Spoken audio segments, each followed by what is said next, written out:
There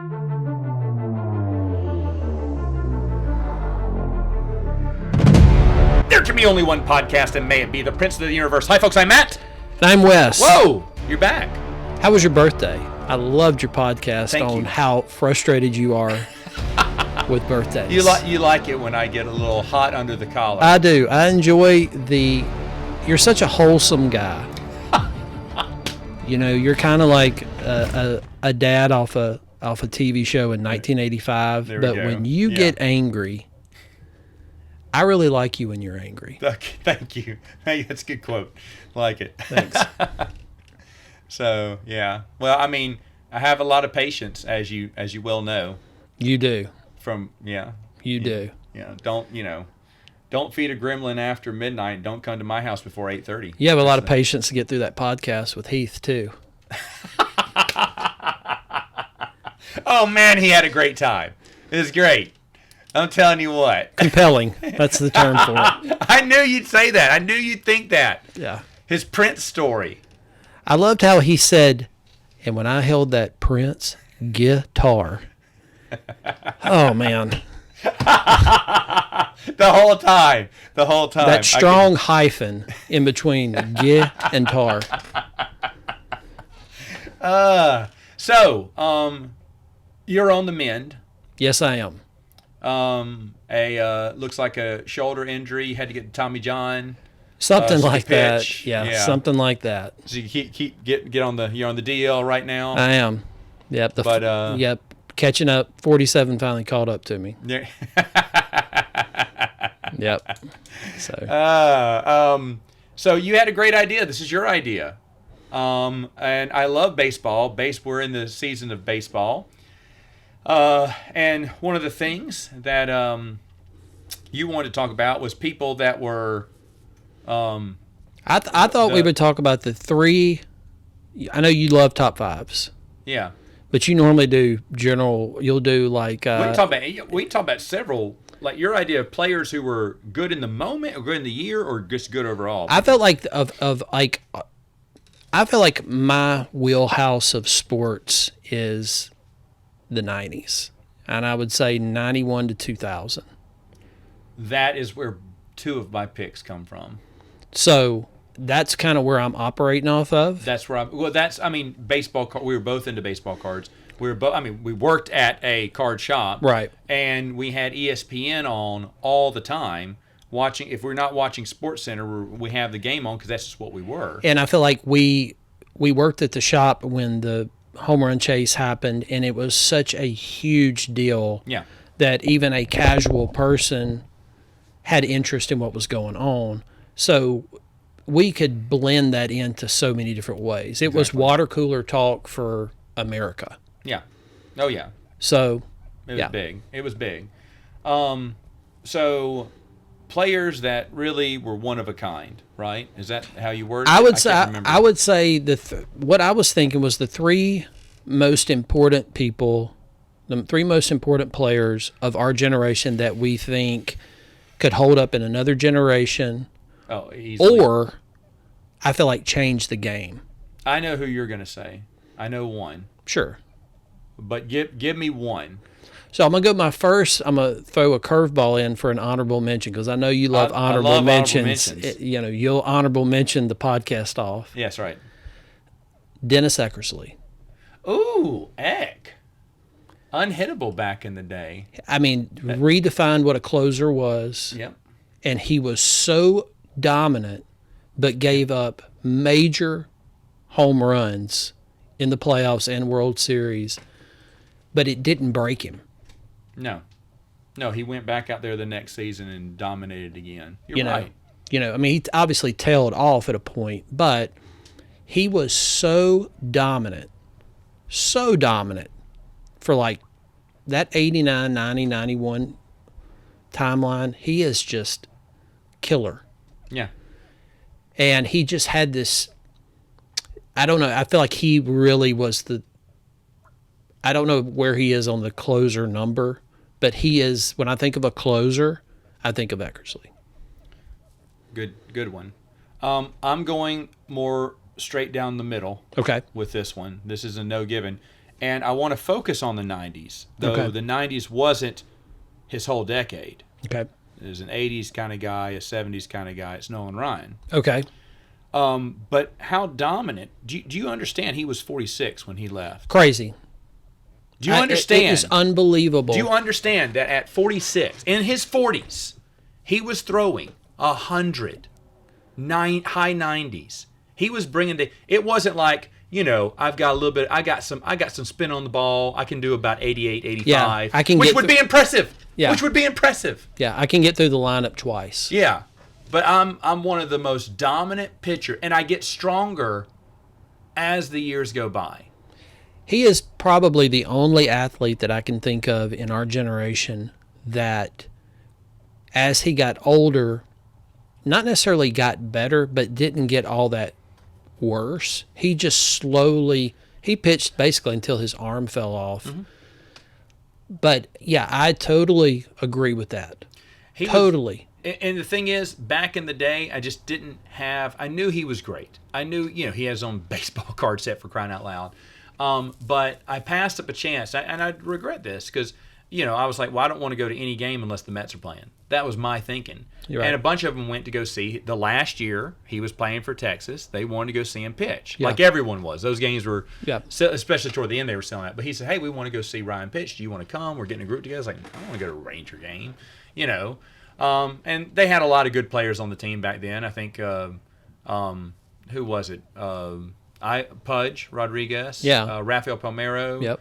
Dang, I can't think of his name now. Julio Franco. It's Julio. Probably he was in that early 90s there was a group. big group, and they said they had some big arms there. I don't know if Juan Gonzalez was there yet by the end, but he maybe was, so. If not, but he was pretty close. But the thing is, they had some other players too, and there was a lot of Rangers fans around, even though they weren't a winner. Yeah. But seeing him pitch would have been that's something for the history books, right? That I could have said I got to see him pitch. Yeah. But at that age, that's what didn't hit me.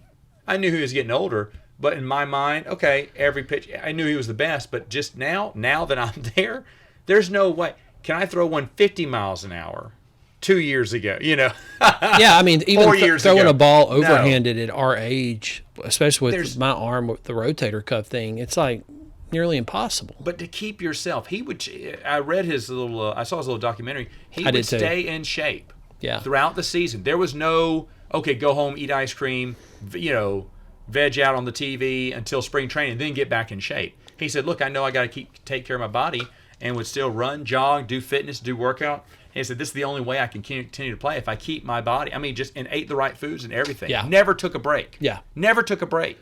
That's incredible. Yeah. You're consistently on a diet in a way. You're consistently on a regimen where you have to do this same workout. You don't want to do the workout because it's cold, it's hot, it's late, it's what you're That's tired. The hardest thing about getting old is your routine never gets easier. It just gets harder every year because your body can't do what it used to do. And you're still dealing with soreness and aches, but you have to do it if you want to. And that kind of dedication, that is like ironclad. And I just didn't realize what type of, and I mean, through the 80s, he was known. You always knew him on the Astros back then. And then late 80s, early 90s, he went to Texas. Yep. And then, but still said, I still got more to offer. I think it's interesting that he wanted to just play where he lived. Like, it was not about, he was not chasing a ring. He was not doing Wasn't any about of that. the money. It was just, let me live closer to home. Like, dude, like you can't say he wasn't an ambitious guy because he was so dominant and such a force, but he knew what he wanted to do, and he wanted to do it that way. Mm-hmm. It's pretty incredible. You got to wonder what his agent was like, kind of just like, whatever you want me to tell him to bring to the table is what I'm going to do, because obviously I'm not going to out-negotiate you on what you want to do. Exactly. Pretty impressive. Yeah, it's very impressive. Solid pick. What's your next pick? I'm going to go easy one. Bonds. Barry Bonds. I think Bonds is the most dominant player of our era, of that era, and I know what's tied to that. But he was an MVP before he ever looked like a cantaloupe head. I believe Jose Canseco Juiced said this, that yes, by everyone using steroids back then, he said yes, but just because you take steroids doesn't mean you can hit a ball. No, it just made contact. him. He was so. He already had an edge, and he was so disciplined, and he really was a prick. I mean, everyone has said He like never he was hustled. not a He was very- lazy. Dad hated for the Pirates how he'd slap at the ball in the outfield, and Dad goes, it could easily just come out. Could he just slap at it and catch it? Ricky Henderson used to do that. What happened? Yeah, but for some reason we loved Ricky because he talks to himself in first person. Yeah, And Ricky always. I read Mike Piazza's biography. yeah, And Ricky Henderson. I don't know what team they played together on now. probably the Mets. Was it? Oh yeah, the Mets. When they had gone to the World Series, the rookies didn't get a full cut of the thing, and the veterans got to decide how much they get. Mm-hmm. You know, how much of this extra slush was going to them. Right. And Ricky always said 100%. Give them 100%. They were on this team. They contributed. They get 100%. So not a selfish man. He got outvoted because they weren't going to give the rookies who hadn't Right. been there the whole season a full cut. But Ricky wanted everyone to get a full cut and everything. A team player. There's a lot to love about Ricky. That bonds. Well, you know the famous argument with the Pirates manager at the time, Jim Leland. Jim Leland. Thank you. Yeah. That kind of that kind of set the tone for his reputation. Though you felt he already had that with his nonchalant attitude, swinging at the bat, swinging at the ball, stuff like that. Well, like I said, all that being said, I'm not saying No, he was no, a good teammate or any of Yeah. that, but as far as a dominant athlete that was dominant when I would say, what do you say, 30% of the clubs were on it? 30% of the Oh, yeah. teams? Oh, at yeah. least. You Yeah, would say yeah, if you got for sure. if you got 100 guys playing, 30 of them are on it. Yeah, He was so much better at that point. yeah, I agree. Like he could just make everybody pay. Intentionally walk when the bases are loaded. I mean, come on. Oh yeah, The dude so had many more intentional walks than I think Joe Morgan had hits. Yeah, you don't pitch to him. Dude, it's just unbelievable. That discipline. That much power, that much fear. It's And he fear. just broke out the records that he's ahead of, he's number one on, regardless of how tainted they are. They're just like so far ahead. Yeah. There's a lot of those record. I can't remember. It was on MLB. I can't remember what it was called, but they did a top 9. It was 9 players. Yeah. And it was records that will never be beaten. Yeah. Yeah, I think that was on there. So I just the whole walk thing. I think that is the stat of his that stands out the most to me because teams were like, "No, thanks. We are not going to give this guy anything to hit." So, question: Okay. does he deserve to be in the Hall of Fame? Yes. Or you say- yes. Okay. I think a Hall of Fame is a museum. It can be controversial, and people can say, "This bothers me. I don't like that," but it's a part of history. You can't whitewash it from history. It's not Control Alt Delete. All of this stuff happened. You can conceptualize it, and kind of go, okay, I can put this in its proper place. But he was the most dominant baseball player for 10 years. Okay. And now that being established, I'm just deviate here a little bit. Pete Rose and Shoeless Joe Jackson are now, what's it called? No longer No longer banned. because it's They- a lifetime. They may be nominated now. Right. They can be nominated for the Hall of Fame. What is it? The Veterans? I can't remember what it is. They meet in 2027, Yes. right? 2027. They should get in. Both of them. Absolutely. Okay. I agree. But I'll say agree with this. that. Here's what I'll say about those two guys. Sure. They got more out of not being in the Hall of Fame That's than true. if they would have went in. I don't think anyone knows who Shoeless Joe Jackson is if that whole thing doesn't. That whole Pete history. Rose got way more mileage out of him showing ass for 30 years than he ever would have if His he would have name just. would have been I mean, it would have been a little bit bigger because most hits, but it would have been like a George Brett, Robin Yount situation. I think like someone we know, Yeah, but not he was epic. he was an elite player. Yes, We and weren't. We would have his- talked about him, and now the name would have faded. Correct. Like Robin Yount and George. Yeah, Brett, Robin they got Yount that played three. shortstop and center field, won an MVP at both positions. I mean, that guy was a baseball player. Yeah. Did you? There is a. So anyway, I think Go that ahead. the whole Hall of Fame. I don't think that you should put athletes in a way where you go, well, this is. It's like, dude, a lot of guys did a lot of stuff. You love That's Keith true. Hernandez. You're wearing his jersey. I do love me some Keith. Keith Hernandez loves some nose candy. He did. But does that matter to you cheering for Keith Hernandez? No, because The moral. He's on the '86 Mets. It's Correct. Besides Gary Carter, I don't think. I think everyone else was on. You got to drink something, inject something, Yeah. or smoke something, basically, on that team. to be on that team. That's true. So, I just think that the moral side of sports, that's a slippery slope, and it's best to just go, what did they do on the field? I agree with that. That's what I said. I agree with that. What did he do on the field? How many people bought tickets This to isn't- see this guy play? This isn't the Hall of Saints. Barry the Hall of Bonds Fame. Yeah. built that San Francisco park when he was hitting those balls out into that lake, and people were in canoes out there. Like Yep. that, dude, they're not doing that anymore. No. Oh yeah. I mean, he was a game. He was not, he was such a game changer. There's a. He was. There's a documentary I forgot to tell you about. Maybe I shouldn't be talking about it here, but it does have to do with baseball. Just a bit outside, the 1982 Milwaukee Brewers story. Oh yeah, I saw something about Bud Selig talking about that. It's phenomenal.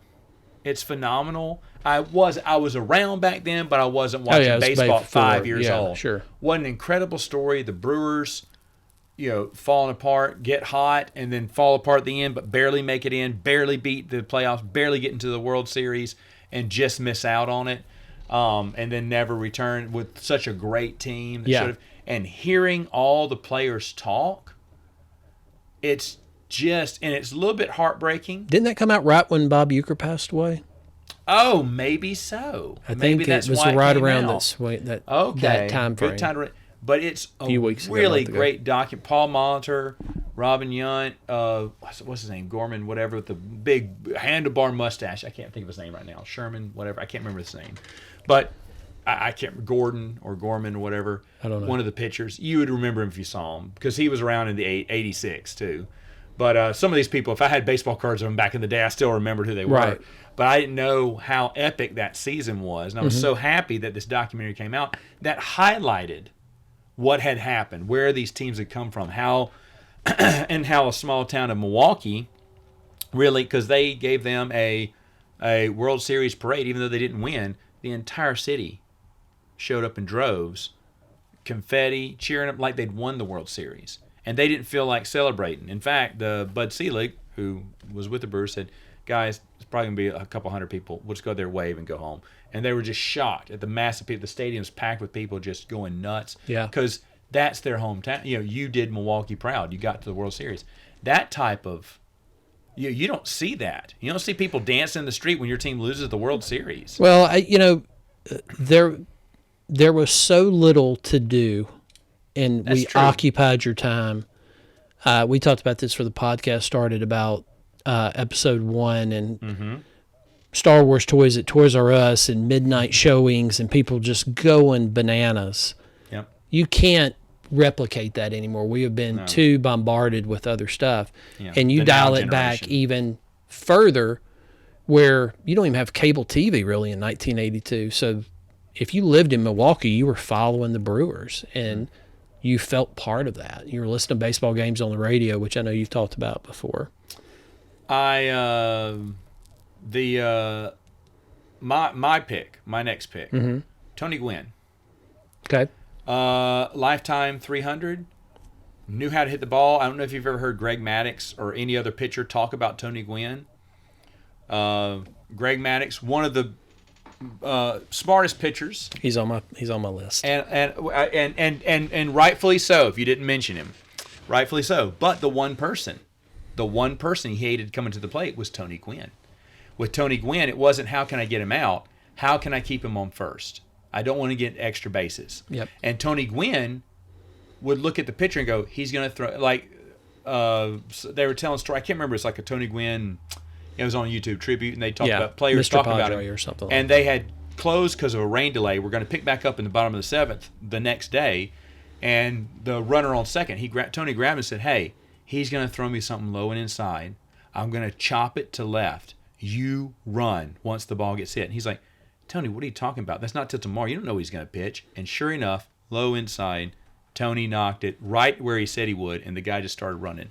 He knew so much about, like a hitter, knowing so much. He knew every pitch. Greg Matt says he knew every pitch I was going to throw, so I just got to do, it's not getting him out. Maybe I can pop out, maybe I can ground him out, maybe I just hold him to first. You can't win. It's not about getting everyone out. It's picking your battles. Correct. And Greg Maddux also did that too. He also said, my brother's favorite Greg Maddux story is he ignored, I can't remember who the catcher was, but he ignored the catcher's sign and threw something else. The guy knocked it out of the park. He went, Greg, wait, that's where he wants it. Why'd you do that? He's like, right now, this game doesn't matter. We're going to see them in the playoffs. He's going to remember I've heard that story. And he's going to think, I know what he's going to do next. And I said, I gave him one to fool him. And sure enough, when they went to the playoffs, fooled him, struck him out that time. And Greg Maddux pointed at him and said, told you. That's what he said. Like months later. That's insane. That's insane. Greg Maddux and Tony Gwynn, and they had there was an interview with both of them together, kind of laughing. Mm-hmm. They were showing footage of something, and it's so funny because Greg Maddux even knows what pitch is coming next. He went, yeah, I remember it was 2-2 count. I was going to throw him a high. How do you know that? You're dialed. You're just dialed in. You threw thousands of pitches, and you know what the next thing's coming on a game you haven't seen in years. Yeah, you knew exactly what he was going to pitch him. And then Tony Gwynn at the same time. Okay, so the next pitch he's going to come, and I knew he was going to do it. So he said, I'm not going to swing at that, and he knows that. So now he's got to throw it here, and that's why I know that's where I want it. Yeah. Because now I noticed that they've shifted on me, so I'm just going to chop swing it. I was like, how do you know? How do you know where you're going to hit it? How do you know where you're going to hit it? Tony Gwynn knew. Lifetime, that's not easy. That's not easy. I mean, one of the best hitters in the game. He's been the closest to 400 of anybody. Yeah. Incredible. Maybe I know George Brett hit 390, but I want to say Gwynn was up there in that area. And the thing is, his baseball cards weren't something that was highly sought after because he wasn't hitting the long ball. He was getting base hits. That's all he was doing. But no, we had a Tony Gwynn section. No one. I remember pulling a Tony Gwynn out of a Topps Finest. I want to say you sold it. It was like an embossed. It was raised. Yeah. I remember pulling that, going, God, I'm not going to sell this card. Yeah. And you end up selling it. I told the guy, I said, look what we just got in. Super rare. Just like your Kingdom Come. Man, selling those novels in one night. I sold them all in one night. Yeah. That was fan-friggin-tastic. You said, you did? I said, I sold them all. You went, no. I was like, yes. Anyway, Greg Maddux. So Greg Maddux is my next pick. Yeah. For us in that time frame, as big as the Braves were, and there were many superstars on those rosters. Mm-hmm. And I know a lot of people are going to say Chipper because he's homegrown and played the whole time. And it was in that, and he played throughout it. I feel like when they got Maddux, and I'm a Yankees fan, and I remember him turning down the Yankees to go to Atlanta for less money because he felt like that was the best. They were so dominant. Yeah. And he was so dominant. Yeah. And I know that people say, because they didn't win as many championships, I know they kind of say the Yankees were because they came up so strong at the end. Yeah. But the Braves, that time frame.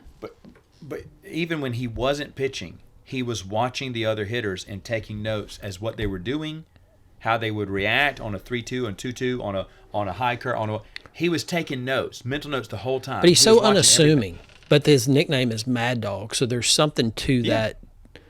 And of course, he did the funny commercial with Chicks Dig the Long Ball, and I all love of that commercial with Glavin. Yeah. Right? Yeah, it's great. But he was so good, and he's one of those guys that he tails off at the end of his career. He goes back to Chicago, goes to San Diego, does all that stuff.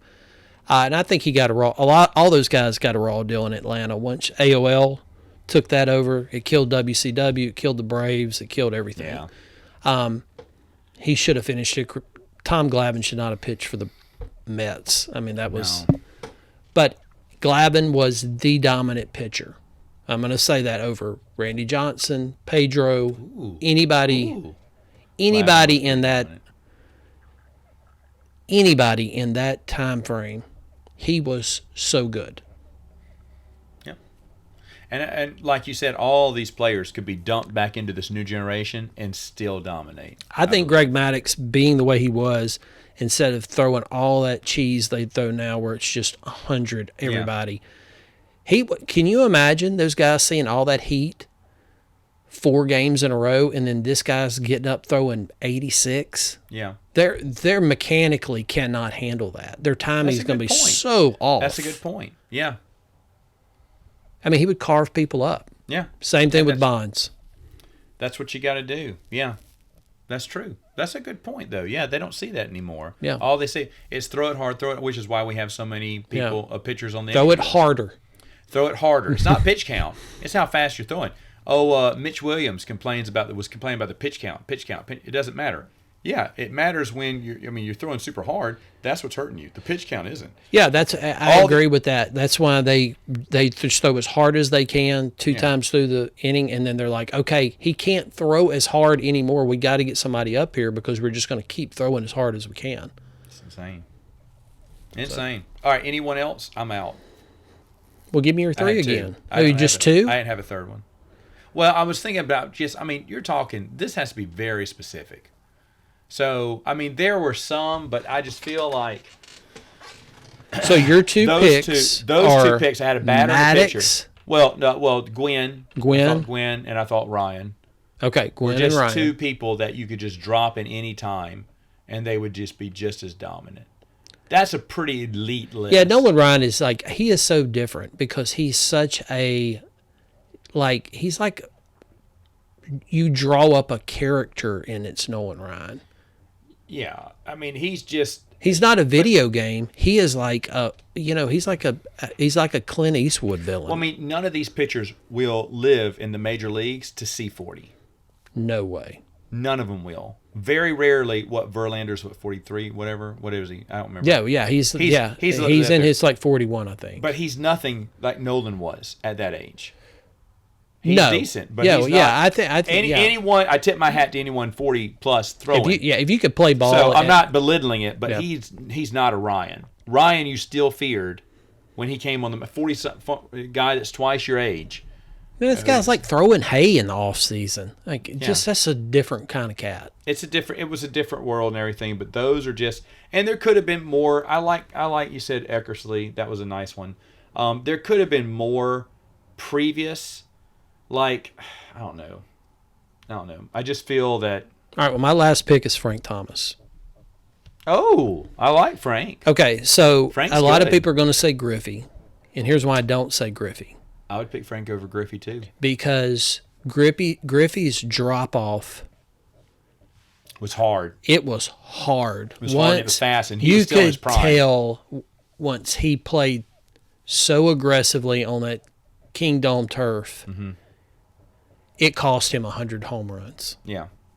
If he would have left Seattle quicker and went to Cincinnati. I agree. He would have down. Hit 700 home runs instead of topping out. It robbed him. I mean, you can say whatever you want to, but you can still hit. I mean, it's all his swing. His whole body was his swing. You take his legs out, it was over.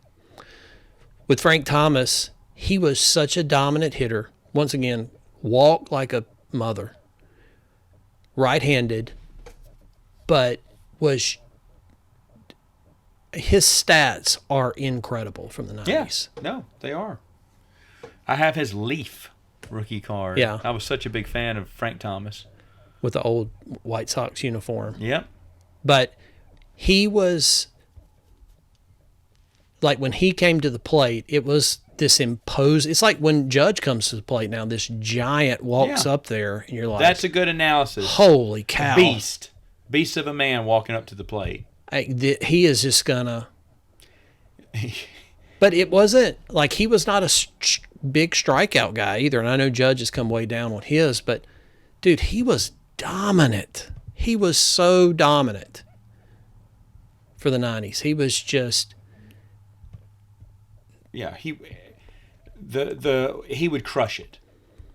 If he had played for the Cubs and you put Sosa and on all Oh, my his goodness. stuff with the White Sox, That's insane. Frank Thomas would have been a huge star. He would have been the biggest thing on the Cubs. Did he play for anyone? Did he retire with the White Sox? No, he went to Toronto and Oakland. Oh, you're right. He did. Yeah, everyone went to Oakland. Yeah. All the old players went to Oakland. Mike Piazza went to Oakland. Yeah, it's like, well, I can't really play Yeah, I that well forgot anymore, about but I can play in California. Yeah.